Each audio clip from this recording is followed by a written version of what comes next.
Good morning all from a beautiful, I was about to say late November, early December morning here in Suffolk. This is now one of the longest periods that I've spent just in England without having any kind of plans. It's so nice just to be settled. It's been so long since I haven't had anything booked in, and I want to make the most of it. And because Suffolk is so rich, see, I'm not concentrating here. Because Suffolk is so rich in history, there is a place about 40 minutes from here that is the site of one of England's most infamous and notorious murder mysteries. It happened 200 years ago. And I'm going to take you along with me and try in some small way to tell a little bit of this story and try and find some of the sites. The Bonneville's outside. It's been just ticking away, charging up the C-Tech charger outside overnight, so everything's in tip-top condition. So go outside, make sure everything's good to go. I'll have to obviously change my clothes because the sun's out, but it's a little bit bitterly cold. And I'm excited. Let's go. I mean, the days are so short now, I have to make the most of it because by the time I'm ready, I've got about 3 hours of sun. So we'll go and get ready. I'm sure I've shown you this before, just before I head out. I've still got all of this Moroccan tea from January this year. This is like my go-to tea that we picked up. Green tea in the Marrakesh street market.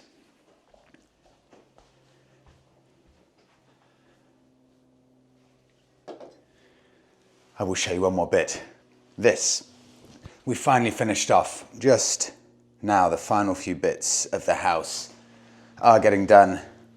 And we decided to turn the conservatory into a proper chill out area, not just a bit on the side of the house that you never use, but a properly nice area. So we've got a rug in here that I think you've seen already, but we've just got these 2 swivel chairs that we picked up from HomeSense. And I absolutely love them. And on top of that, I've got, this is so kind, Arif over in Pakistan so kindly sent me over this old antique artwork from Pakistan to go with the Lost Biker stories. So that has pride of place in here. Right, let's get out to the Bonneville. And is it too early that we got this up a few days before the start of December? But the Christmas tree's up, and you can see Monica's been doing a huge amount of spending because we've got lights, we've got a Santa, we've got a Christmas tree, and we have, for the first time in my life, a little Christmas tree under surround there. Good morning. Hopefully the camera won't pick that up. That's the cat, the neighbour's cat, that's constantly meowing, but it's now got a purpose because... Well, you can tell his story because now we know.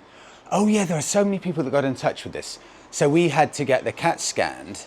The cat then got scanned, and it turns out the cat literally lives 30 metres in that direction. After scanning the cat, you can get the owner's phone number. We said, look, your cat is literally never at home. It's always here. And they said, yeah, they've got a dog and the cat doesn't like the dog. So it's kind of adopted our home as its own home, even though it lives 30 metres away. So it probably goes to get food 30 metres away and then comes to us. So there's nothing wrong with this cat. It's just, for one, greedy, and secondly, it just goes where it fancies. But it does actually have a genuinely important use. There are a decent chunk, or there have been a decent chunk of mice in this garage. And I know that because a mouse has started eating. I'm not sure. Come, that's their teeth marks. A mouse has started eating one of our books.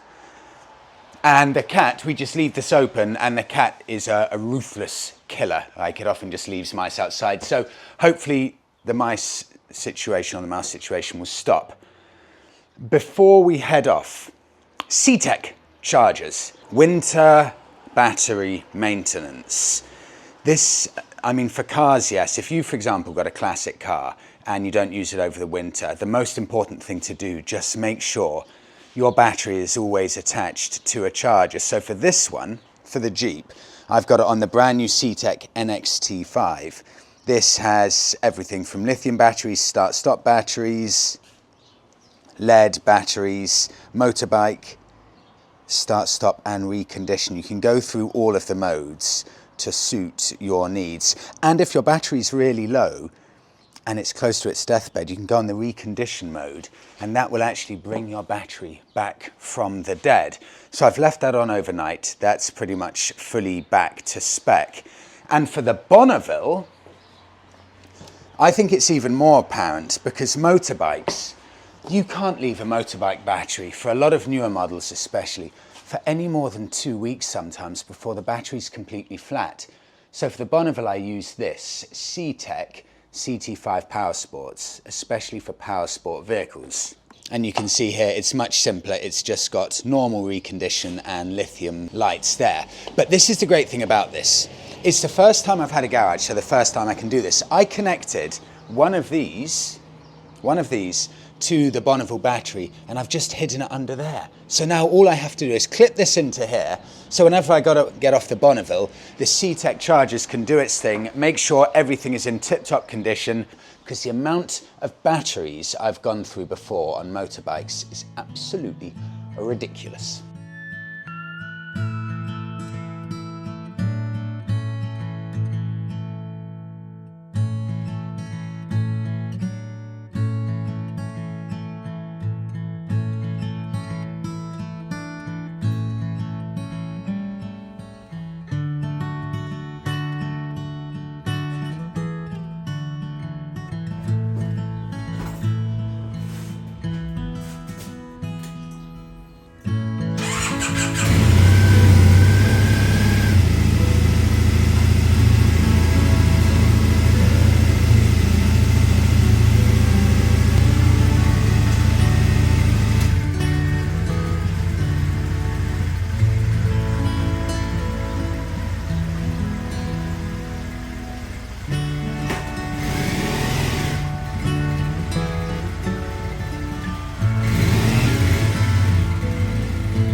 Button Oyster pub in Pinmill, Suffolk, middle of nowhere. This is basically down a road that leads to absolutely nowhere in the far corner of of Suffolk near Ipswich.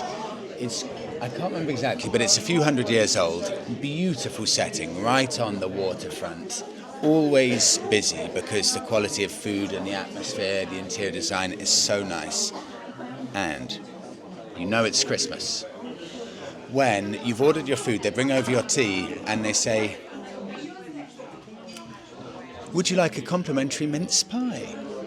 Usually I'd wait for this for after the meal, but I'm really, really hungry, so I think I'll have this now. But I highly recommend this. This pub is so nice that it's worth a trip. Come here, especially in the summer, of course, on the bike, and make this your destination. It's such a unique spot. I'll tuck into this. This will be my starter.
Dropped Monica off and I'm carrying on my little adventure. I'm 10 minutes away now from the location of, certainly in its day, one of the most infamous murder mysteries in English history. In modern day terms, this murder that happened 200 years ago garnered the amount of attention that, for example, the O.J. Simpson trial caught. This was headline papers everywhere, non-stop, while everyone 200 years ago was trying to figure out what the hell happened to this victim.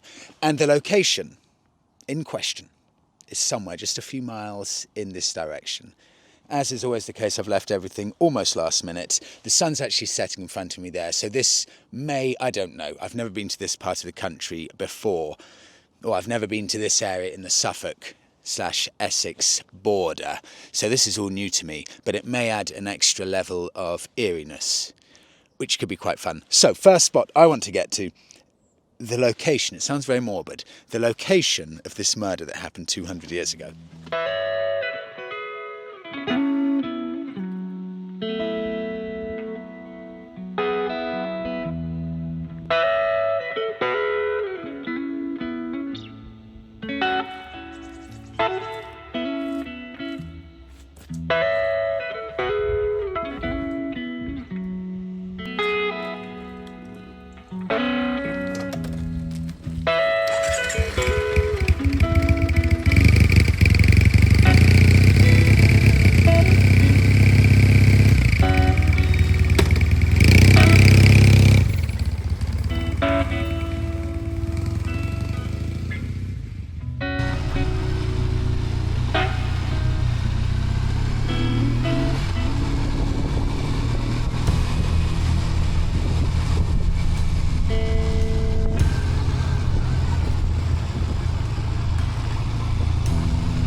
I've already gone wrong twice to get this far, and they are the tiniest roads just going through beautiful little villages. Feels like you're in a time warp from about 100 or 200 years ago. So I need to go in that direction. You can see the sun just about to set in the distance. Beautiful countryside though. 3 minutes away.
Finally, that took a ridiculous amount of time to get to. I never thought I was going to get here. The village of Polstead. I mean, I'm still not there, 1 mile away. It is so quiet in this part of Suffolk / Essex, around the border. There is no one here at all. So I need to go up that very mysterious looking lane there. I'll be there in a minute. All I can hear is pheasants fighting each other and the occasional sound of one of those sheep. That's it.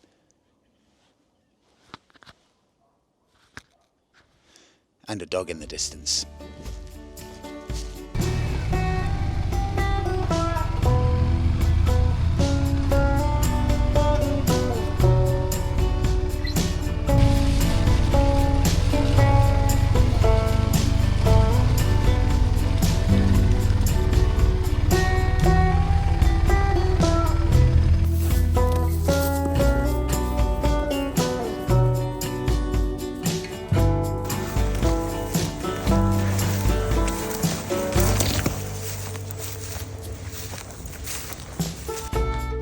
I found the spot. Don't know why I sound so cheerful about that. This spot here is the spot of one of the most infamous murders in English history, and you would never guess it now because it's just a field. The actual barn, the Red Barn, burnt down I think about 150 years ago or so. But in 1827, this was the scene of one of the biggest murderous mysteries in English history. Maria Merten, apparently a very good-looking lady from this village, was killed in this exact spot in the Red Barn. But it took about a year for everyone to desperately try and figure out, firstly, where she was, and secondly, how did she die? But it all started right here with the relationship with Maria Merten and William Corden, who apparently was also a devilishly good-looking local gentleman. And I say that first word with an extra level of importance, devilishly. Someone described this man, William Corden, as the devil himself. I mentioned that Maria was a good-looking girl. That is important to the story because she was such a good-looking young lady, she attracted the attention of a lot of other gentlemen in the village and the surrounding area. So by the age of 25, she already had 2 children. And when she met William, they had another child, although it came out later that that child was murdered, and no one could quite figure out by the end which of the 2 it was that murdered their child. But either way, they had a child together, and before they did, one of the children that Maria had before she met William, she was actually in a relationship with William's older brother and had a child with him. I mean, talk about close-knit. That type of stuff has not aged well. So, William and Maria had a child together. And this is where the story takes a dark turn. William said to Maria, he went to her cottage, which is in this village here, knocked on the door and he said, people are going to start coming after us because we've had a child out of wedlock, a bastard child. You need to come and meet me at the Red Barn. This evening, you have to come because we need to plan our getaway. So Maria agreed to this, went to the Red Barn. That was the last time anyone ever saw her alive. After a few months of hearing nothing from Maria, her family started getting concerned. But to an extent, their concerns were eased as William started writing them letters saying, no need to contact Maria, she's very safe with me, everything's fine, please, please. No questions, we're living a very nice, happy family life. This only worked for so long before Maria's family started realising, hold on, something very, very fishy is going on here. The story then takes another very, very eerie turn. Maria's mother-in-law started saying that she had begun having dreams where in the middle of the night she was being told in her dreams that Maria's body was at the Red Barn. So Maria's stepmother told Maria's father, I strongly recommend you go to the Red Barn and start digging. I think you're going to find Maria's body there. So eventually, after Maria's stepmother had been saying this for a while, people started saying, look, okay, let's at least go down and try. So Maria's father went down to the Red Barn, right there, 25 metres behind me. He started digging and he found Maria's body. The next question, was this legit? How did Maria's stepmother know that her body was there? I didn't expect to see this. I think this or this, I know it's a yellow house. One of these two houses, I believe, was Maria's house, where William knocked on the door one evening and said, tomorrow you need to come and meet me at the Red Barn. And it was one of these very houses. This is actually called Merten's Lane after Maria's surname, Maria Mertens. So it's definitely one of these two.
Welcome to St. Mary's Church. Somewhere here, Maria is buried. In the months following Maria's disappearance and then her death, this was front page of every newspaper as everyone tried to figure out what had happened. First port of call, of course, was to go after William, and that initially was tricky, trying to find him. But eventually they found him because he posted an advert in the Lonely Hearts section of the paper. Remember I said he was a good-looking man? And he got 100 hits. And it turned out he was living in the Isle of Wight with another lady. He was brought back to Suffolk, tried, I think, at Ipswich magistrates, and then he was hanged in the centre of Bury St Edmunds, where 20,000 people came out to watch his public hanging. So much so had this gripped the nation that pieces of William's hair were selling for a guinea, his teeth bits of flesh 1 to 2 guineas, and it's said that parts of his body were on display on Oxford Street in London. The Red Barn was completely ransacked and stripped as 200,000 people came to this little village to get some kind of souvenir signifying the end of the saga. And that is relevant to where we are now. In the church, because there used to be a tombstone, a proper grave of Maria here. But there were so many people coming here wanting their very own souvenir that people would come and literally break pieces off Maria's grave. So I think all that's left here is a wooden plaque as a way to remember her. Nothing else, no physical grave. The church itself is fascinating. Initially built, the oldest bit's 1160, near enough 900 years old.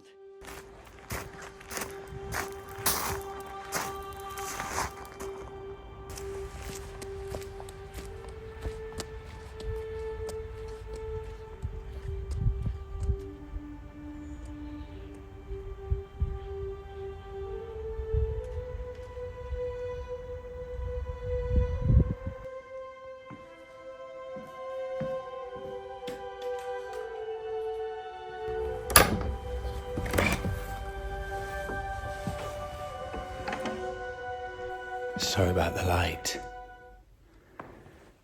but it's getting pretty close to completely dark outside.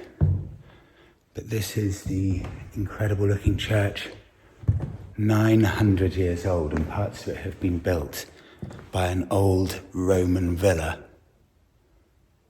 that was on a site very near here. So near enough 1,000-year-old church built partly with 2,000-year-old Roman bricks. Can you imagine that?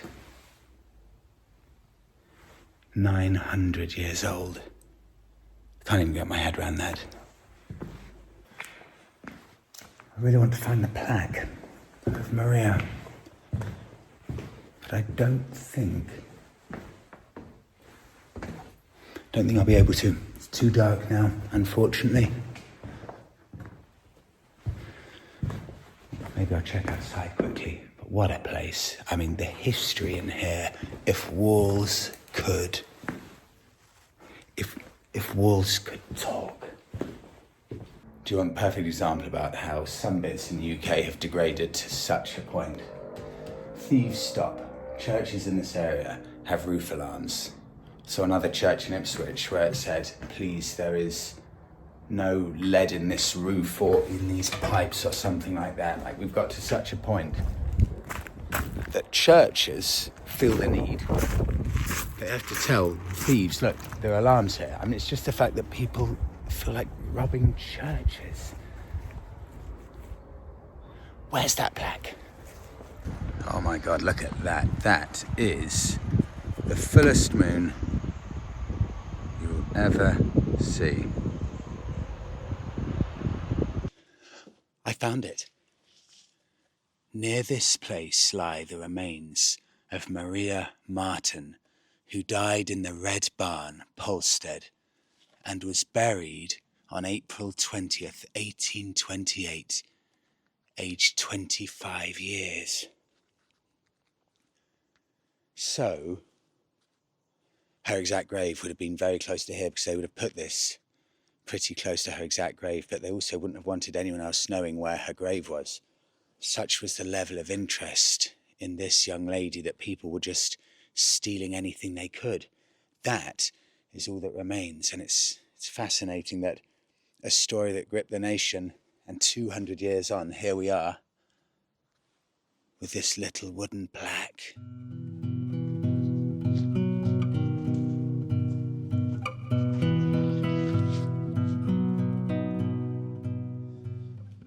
Okay, I better start getting ready to head off because the temperature is going to drop off violently in a second. What an evening. What a beautiful part of the country as well. So much history, and the fact that right here I'm looking at a 900-year-old church. Certainly this side, the church spire, to the best of my knowledge, is 900 years old. And built from flint, from stone, from an old Roman villa. Totally, totally mind-blowing. Okay, enough waffling. Let's get back before I freeze.